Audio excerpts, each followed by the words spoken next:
One election पर संगोष्ठी, क्या कुछ प्लान है, क्या कुछ समझाया आपने जनता को? हमारे देश के अत्यंत यशस्वी और लोकप्रिय प्रधानमंत्री परम आदरणीय माननीय मोदी जी ने एक बात सोची अपने दिमाग में कि इस देश में विधानसभा का चुनाव और लोकसभा का चुनाव 2027 के बाद किसी भी समय से आगे क्यों न प्रारंभ कर दिया जाए।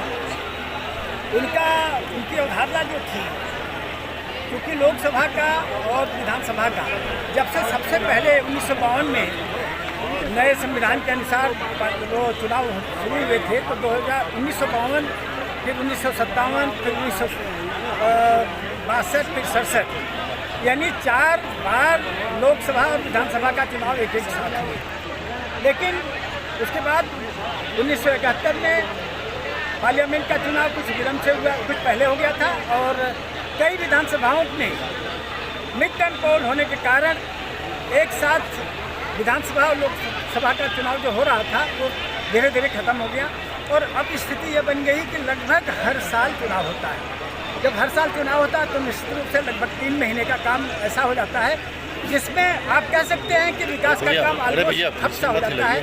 नई योजनाएं नहीं शुरू की जा सकती हैं, नए कोई कार्यक्रम नहीं लागू किए जा सकते हैं, और साथ साथ किसी के ट्रांसफर, किसी की पोस्टिंग, किसी को कोई परेशानी है तो वो भी दूर करने में बड़ी कठिनाइयाँ आती हैं। यहाँ तक कि जो सरकार है, सरकारी धन भी रिलीज नहीं हो पाते हैं, तमाम तरह की दिक्कतें होती हैं, और उन्हें दूर करने के लिए ये आवश्यक है कि एक साथ लोकसभा और विधानसभा के चुनाव कराए जाए, जिससे सरकार की जो धनराशि है, जो सरकार के ऊपर बोझ पड़ता है, अतिरिक्त बोझ पड़ता है, वो भी काफ़ी हद तक समाप्त किया जाए। और साथ साथ जो चुनाव के कारण सामाजिक समरसता समाप्त हो जाती है, जो चुनाव के कारण लोगों में एक दूसरे के प्रति भेदभाव की भावना शुरू हो जाती है, एक दूसरे से द्वेष शुरू हो जाता है, और धन बल हर तरह का प्रयोग करने की लोग कोशिश करते हैं, ये समाप्त हो सके। इसलिए एक साथ एक देश में एक साथ लोकसभा और विधानसभा का चुनाव हो तो बहुत उचित होगा। विपक्ष कितना तैयार है इसको लेकर? विपक्ष मेरा ख्याल है कि पूरी तरह से तैयार हो जाना चाहिए। इसलिए तैयार हो जाना चाहिए कि इसमें विपक्ष का कोई नुकसान नहीं है, विपक्ष का ही हमेशा फायदा होगा, क्योंकि सरकार जिसकी होती है दिक्कत तो उसको होती है।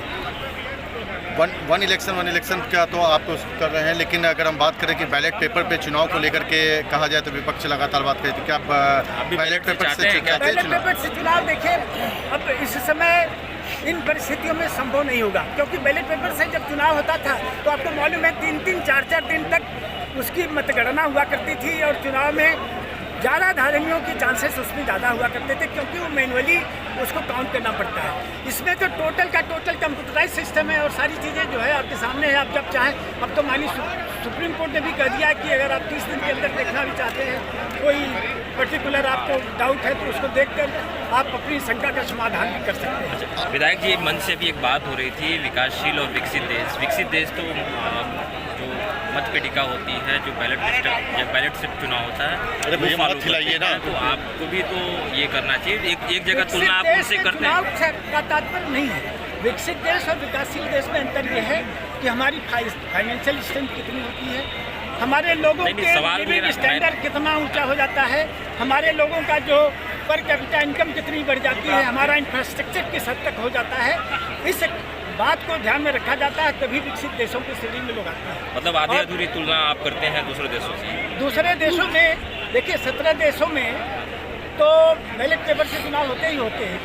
बाकी देशों में जो छोटे देश हैं, हमारे हिंदुस्तान की तरह से 140 करोड़ की आबादी वाला तो कोई है नहीं दुनिया में, तो यहाँ पर तो अगर आप बैलेट पेपर से चुनाव कराने की बात सोचते भी हैं तो वो समझिए कि वो नेक्स्ट टू इम्पॉसिबल सब मैं कह सकता हूँ, क्योंकि इतनी ज़्यादा परेशानियाँ वहाँ होगी। बैलेट पेपर इकट्ठा करना, कई बैलेट बॉक्सेस बन जाते हैं, उसके बाद जो मैनुअल काउंटिंग है उसकी बहुत प्रक्रिया टेढ़ी सी होती है।